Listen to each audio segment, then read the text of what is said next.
Hey mga brods, eto nga ang bakbakan ng SMB versus NLEX Road Warriors. Napaganda naman talaga ng labanan na ito dahil umabot sa overtime. Ang ganda nga ng pinakita ng SMB from first quarter to fourth quarter dahil dyan na talaga nila kinana ito pong dahil talagang hindi nakatikim ng kalamangan ito pong NLEX Road Warriors from first quarter to third quarter mga kabros dahil ito nga after ng first half 47-62 ang score dito, which is natatambakan na talaga dito ng SMB mga brods hanggang sa third quarter. After ng third 8 lang talaga ang kalamangan dahil grabe naman talaga ang shooting na ito po ni Terence Romeo at ang ganda ng flow ng laro ng SMB dahil umi-score rin ito pong sina Ivan Asca, Junmar Fajardo, CJ Perez nang maayos. Ito pong limang ito talaga ang kumana sa NLEX Road Warriors. Pero mga brods, pagdating na ng fourth quarter, dito na nga kumakana ito pong NLEX Road Warriors, which is talagang humahabol na sila, lead by Chris Rosales and Thomas Robinson mga brods. Dito na nga sa fourth quarter, napakamot ng ulo nito po ni Coach George Gallen dahil hindi nga nila mapigilan ito pong si Chris Rosales. Pero inyo mananalo na talaga sana ng SMB pero bigla na lang talaga silang naging kampante sa uli dahil iniiwan na lang talaga nila ito pong si Chris Rosales tapos si Thomas Robinson na kahit pagod na yan mga brods, alam ko naman talaga na ito ang magpapakamot ng ulo dito sa SMB dahil ito po ay talagang former NBA player. Napaka-athletic at malakas na manlalaro talaga ito. Warrior ito mga brods. Kaya nga ito pong NLEX Road Warriors pagdating sa huli talagang na-push nila ito sa overtime dahil nga sa clutch shooting niya ito po ni Chris Rosales para nga mag-tie ang ating ball game. Pero pagdating naman sa overtime mga kabrods, dito na nga kumakana ito pong import ng NLEX Road Warriors. At ito na nga, pati po ito pong si Kevin Alas, talagang siya ang nagpakamot talaga rin ng ulo dito sa SMB. Siya ang kumana.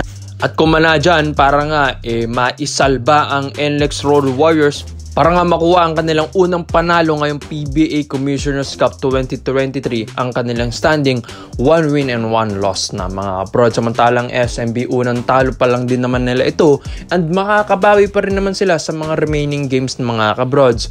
Pero dito tayo sa scores, talagang kumana dito sa SMB ito pong si Terence Romeo na may 28 points. Ang kanilang import na si Ivan Asca, ganda rin naman ang ginawa, 21 points. Junmar Fajardo na 7-time MVP, 22 points. Ito pong si CJ Perez na may 25 points.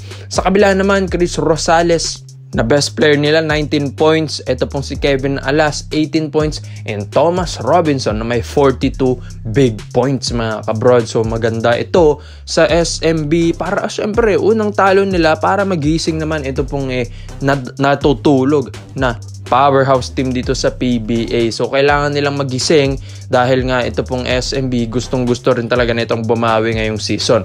Pero mga brods, ang nakapansin nga dito, talagang uminit ang upuan dito nito po ni Kit Jimenez na hindi man lang binigyan ng pagkakataon na maglaro. Pero sa ensayo, ang ganda talaga ng pinapakita ni Kit. Pero ito rin si Jaron Teng na may 2 points lang mga brods. Napakaalat talaga na ito po ni Jaron Teng. Nandyan pa, biruin nyo ang kanyang tatay ni si Alvin Teng na nanonood dyan. So ang pangit nga lang ng start na ito po ni Teng sa SMB.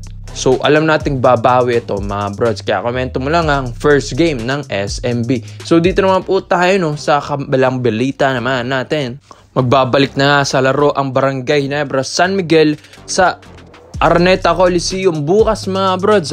Second game sila 8 PM kontra Converge Fiber Xers. Ang Barangay Ginebra nga ang isa talaga sa mga inaabangan ngayon dahil sila ang talagang magde-defend ng title pagkatapos nilang talunin ito pong Bay Area Dragons na malakas talaga noong Commissioner's Cup last season mga kabrods. Pero ito pong Converge Fiber Xers wala pa po itong panalo mga kabrods. Natalo nga sila sa Blackwater Bossing at ito pang masama, tinambakan pa sila dito ng Blackwater Bossing mga brods. Pero ang isa sa dapat bantayan na ito po ng Barangay Ginebra San Miguel ang kanilang import na ito pong si Thomas Vodanovic mga kabrods dahil kakakampiyon nga lang nito sa New Zealand Breakers dahil alam naman natin na kapag kakakampiyon mo lang, dapat talaga ang mindset mo is manalo ng manalo ulit. Kaya ito pong Converge Fiber Xers, kamuntik-muntikan na rin nilang matalo ito pong TNT Tropang Giga sa kanilang last game kung saan ang final score doon ay 98-101. Sa dalawang laro naman ng Converge Fiber Xers, 20 points at 25 points naman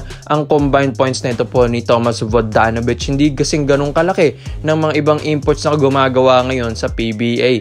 Pero ito pong mga locals nila, dito po, ito pong si Mac Talio kung saan nagbalik na rin dito sa Converge. Siya rin ang kumana dun sa versus Blackwater Bossing na may 15 points, tapos kontra TNT naman, Jeric Balanza naman 18 points. Kaya isa yun sa mga locals talaga na babantayan ng Barangay Ginebra San Miguel. Alam ko nga bad start ito sa Converge, pero kayang-kaya nilang mag-bounce back dito sa mga next games nila mga bros, dahil ang Converge Fiber Xers ay isa ito sa mga independent teams dito sa PBA na talagang gustong lumakas din in the future. Kaya ang ito pong Barangay Ginebra San Miguel, dapat mag-ingat sila at huwag maging kampante at huwag nilang gayahin muna yung ginawa ng SMB na nagpakampante sa dulo. Kaya ito pong Barangay Ginebra, dapat nilang bantayan yung mga locals na nabanggit natin at ito pong import ng Converge Fiber Xers na kakakampiyon lang. Ito pong si Vodanovic. Kaya ito pong Ginebra, alam ko may magagandang backcourt rotation defense itong mga to, like Scotty Thompson, Stanley Pringle, John Pinto, yung mga magagaling talaga dumepensa dyan. Tapos mga brods, makikita na rin natin ito pong si Tony Bishop sa kanyang first game dito po sa PBA.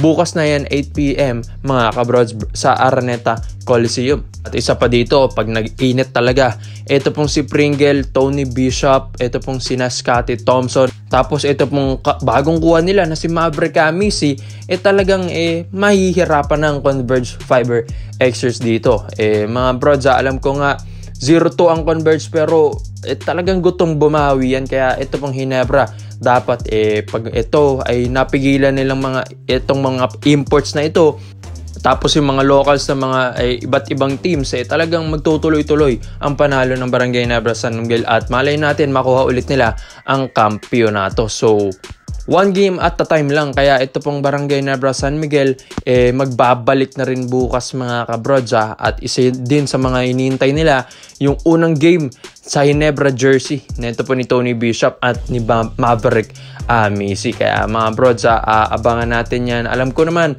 na isa sa mga pipigil sa mga imports natin dito sa PBA sa Ginebra San Miguel, ito pong sina Japet Aguilar, Christian Hardinger, and Tony Bishop. Ikaw mga bros, sa tingin nyo ba, sino ang yamado at sino ang dehado bukas sa Barangay Ginebra San Miguel versus Converge Fiber Xers sa Araneta Coliseum? Live yan sa PBA Rush at itong sa A to Z. So the Kings are back. Salamat po sa panonood mga bros. This is Overrated Highlights lang.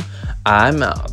So bago tayo magpatuloy mga brods, this video is brought to you by 1xBet. So matagal ko nang ginagamit ito mga brods at kumikita na rin ako dito, kaya i-share ko ito sa inyo kung saan ito pong 1xBet ay isang betting platform. Pwede kang tumaya dito ng mga paborito mong kuponan, mapa PBA, NBA at kahit anong sports mga brods. So kaya nga, para makukuha mo yan, gamitin mo ang ating promo code na OBR and yung link ay nandyan sa pin comment section sa ibaba mga kabrods. So ito pong 1xBet, huwag kayo mag-alala dahil may mga partnership na ito katulad ng FC Barcelona, La Liga at mga big companies like PSG mga kabrods. So get up to 7,000 deposit sa unang deposit mo pa lang yan and you can easily withdraw here winnings through Paytm, bank and other easy methods mga brods. So matagal ko na talagang ginagamit ito, kaya nga mga brods, mag-bet ka na kung saan gamitin mo ang ating promo code na OVR and yung link nandyan sa pin comment section sa ibaba.